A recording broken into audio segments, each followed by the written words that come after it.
तुम्हाला माहिती आहे, रायगड हा फक्त किल्ला नाही, तर हे आपल्या हिंदवी स्वराज्याचं मंदिर आहे. या रायगडाने महाराजांचा राज्याभिषेक बघितला आहे. इथे असलेल्या प्रत्येक दगडात एक वेगळी कथा लपले,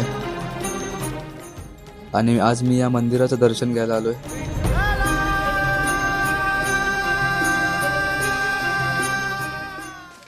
आयुष्य नाव किती हो? 50 वर्षामध्ये आपल्या राजाने स्वतःची गादी स्वतः निर्माण केली. 365 गड किल्ले घेतले. झाला का अमेरिकेला, झाला का चीनला, मराठ्यांचा एकनूर राजा झाला. ज्याने स्वतःची गादी स्वतः निर्माण केली आणि 365 गड किल्ले घेतले. जेव्हा पण हा इतिहास डोळ्यासमोर येतो ना, तेव्हा अंगावर काटा आणि डोळ्यात पाणी आल्याशिवाय राहत नाही. ह्या जन्मात एकदा तरी रायगडवारी केली पाहिजे. तुम्हाला काय वाटतं?